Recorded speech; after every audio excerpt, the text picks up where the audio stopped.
These are the latest phones from Samsung Galaxy's AI event, the S24, S24 Plus, and S24 Ultra.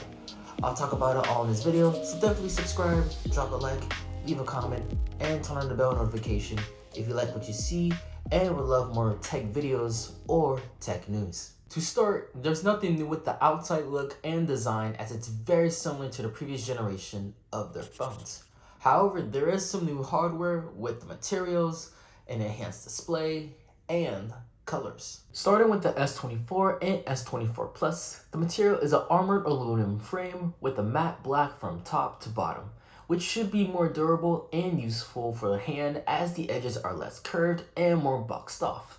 The S24 Ultra uses titanium all over the frame and still gives the premium feel in the user's hand, as well as durability for when it's dropped or used for a while. The S24 is also thinner, meaning slightly less battery power but more convenient to use with one hand and light enough to carry, especially with the fact it also has an S Pen. With the displays, S24 and S24 Plus have the Gorilla Glass Victus 2 from Corning, which is a weird name for a glass company, but I'll take it. The S24 Ultra, however, has the Corning Gorilla Armor, the toughest of the tough, and is 4 times more scratch resistant than anything in the market right now. But I'll believe it until I see a video from Jerry Rig Everything. We will see how that goes. All three phones have AMOLED 2x display and a peak brightness of 2600 nits. And the Plus is now Quad HD Plus with 120Hz running at the same time, which is nice and is decent for the Samsung user to upgrade or a smartphone user in general trying to switch. The difference here is S24 is 6.2 inches in display, the S24 Plus is 6.7 inches, and the S24 Ultra is 6.8 inches. Lastly, the colors on the S24 lineup are gray, black, yellow, and violet as their start, but there are also more colors, specifically on the company's website, with blue, green, and orange. So many options for the look of this phone. All three phones have Snapdragon 8 Gen 3 and wireless power share. The S24 has 8GB of RAM, and the S24 Plus, as well as the S24 Ultra, has 12GB of RAM. Storage on all three phones have compatible ranges from 128GB to 1TB, as shown on the screen. Lastly, the battery for these phones can last for almost a day to do simple daily tasks to even playing mobile games outdoors. The S24 has 4000 milliamps of power, the S24 Plus has 4900, and the S24 Ultra has 5000.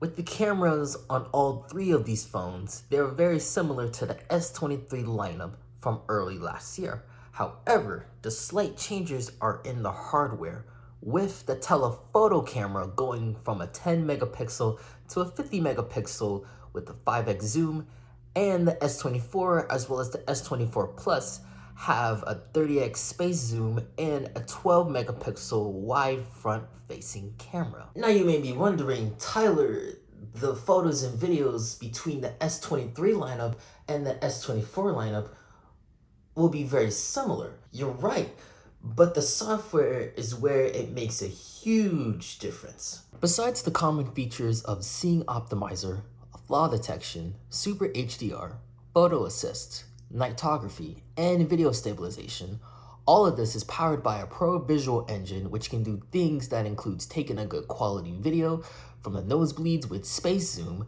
high resolution photos into slow motion, and posting better quality videos and photos on social media applications rather than content compressed into low quality. This is specifically on Instagram and Snapchat, so no TikTok or YouTube or even X. I don't know if you'll get to these social media applications yet, but we will see. So not bad at all for the Samsung user. But the main event of this Unpacked keynote was the many AI features coming to all three of these phones. With the collaboration of Google and their multimodal language model, Gemini Nano.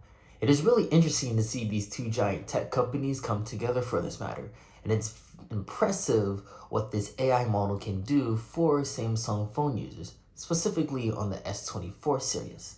So first is live language translate, the ability to translate text messages, phone calls, and more. Finding it very useful to be an interpreter even when you're in a public setting and you don't understand the language around you. This is where the phone can be useful in so many ways, probably more beneficial than the Google Pixel phones, if not competitively equal. Then there's Magic Compose, which is being able to respond in text in many certain ways just based on the conversation. You can be formal, chill, excited, or be a poet if you would prefer that. Not me. There's Circle to Search, which is simple to use based on the wording. What's better is that this feature can be used on social media as well, so that's an advantage that the iPhone can't do. Circle to Search is a feature that is nothing new, as the image-to-image search is shown and used by other competitors previously before. Other features that we have seen before from the other competition are photo emoji or stickers and reactions in the messages, Note Assist being the ability to summarize text into clear, easy to review outlines, and Generative Edit, the ability to edit photos with the power of AI. The word AI was used a lot in this keynote, especially when they announced an update to Android Auto.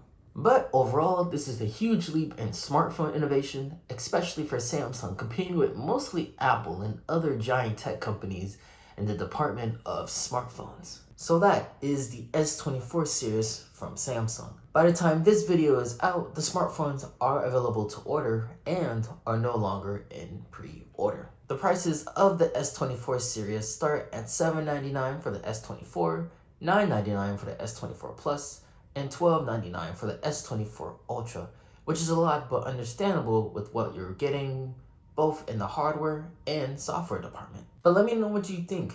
Do you like these phones? Would you switch or upgrade to any of these phones? Would you prefer something better for these phones, especially for Galaxy AI? The comment section is free to talk. Anyway, that's it for me.